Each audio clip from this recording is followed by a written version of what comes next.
understand, Tommy, disappointing result, but got to look for the positives. You stopped them scoring in the second half, and of course a fine debut on the pitch from yourself, Mr. Wilson. Let's not talk about the last bit. I think in any game, if you concede a goal after 20 seconds, you're always going to be up against it, and in our situation, what's going on behind the scenes, and losing quite a lot of games recently, to concede after 20 seconds is an absolute hammer blow. We'd have to slight change in formation today, and that, as soon as you concede after that time, people start questioning whether that's the right thing to play that formation anyway. So Tommy and I changed it after that, and we just wanted to make sure that it wasn't an embarrassment in the end, so we made sure that we got ourselves back organised again.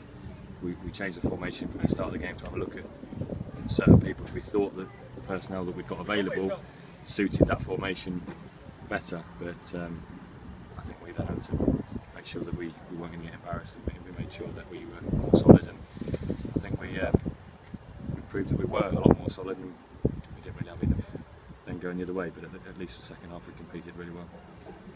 There was a goal pulled back pretty quickly. I mean, with 8 minutes it was 1-1, a tremendously well taken goal by Sam Ives, having picked up his bottle of champagne before the game for his 100th appearance.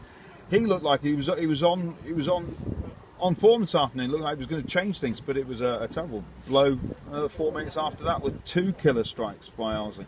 Yeah, I mean, his goal was world class. The keeper's about 7 foot tall. To spot him off his line and then actually execute the lob from on his weaker foot as well was world class. But as a team, we weren't organised. We don't want to dwell on it, but we haven't got the right people, the personnel to be able. We haven't even had a chance to work with the personnel we've got. That's the first point. So people didn't properly know their roles and responsibilities, and tried to drum it into them. And I just thought we were quite open as a team. That's why I say we reverted back and tried to make us harder to beat, which kind of had an effect on us going forward in a negative way. But at least we didn't concede any more goals. As we've said before, you've been open and honest all season about what's gone on, about the problems you've had, the financial issues, what's gone on and disrupted the team on the pitch because of what's been happening off the pitch. The news today, coming forward from the boardroom, that there will be a consortium taking over the running of Corby Town. Does that allay fears that have been kind of hanging around your heads as management, the management team here at Corby? Want me to answer that? Yeah, happily. Unsure, to be honest. Hopefully it's positive news for the club. Obviously the issues we've had since around about Christmas onwards has had a massive detrimental effect to the club, which is the first and foremost. That's the most important thing in the club. It's not about Tommy and I, it's not about the players, it's about making sure the club's here for forever.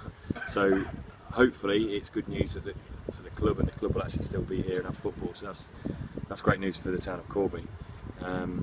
Hopefully it's positive for Tommy and I as well, and it means that we hopefully will still be part of it, because that's why we're still here.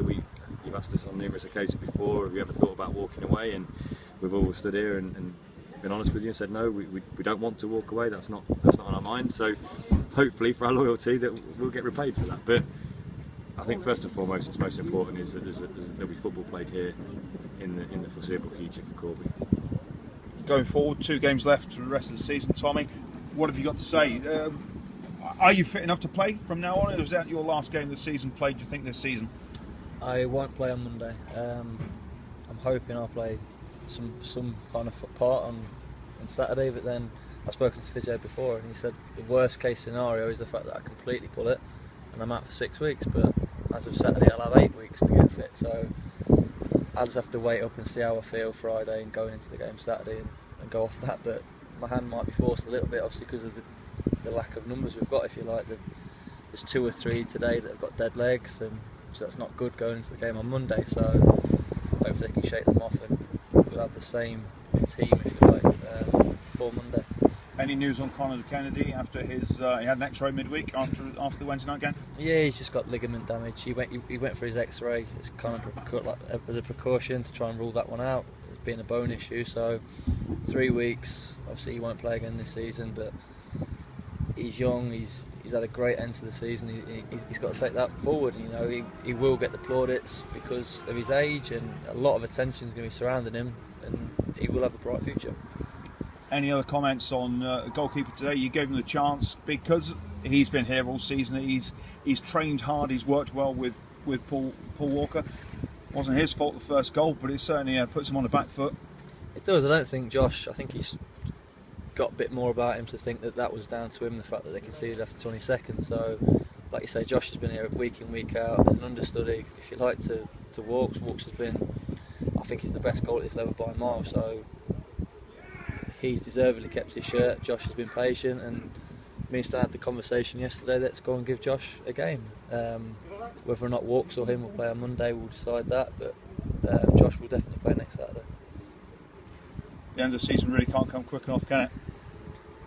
Despite the results, even if we'd have won today, the end of the season can't, because we've really not got a lot to play for. We can't get promoted, we can't get relegated. We are just seeing the season out. So even if we'd have been stood here and would have won 3-1, I think we'd still be saying, yeah, let's get it over and done with as quick as possible, because it's just a bit nothing here at the moment. And hopefully the good news that came out of, well, hopefully it's good news, what's come out earlier today for the club, and we can all start planning for next season and focus and look at the positive things rather than the here and the now and losing consistently, which is obviously not very nice for anybody.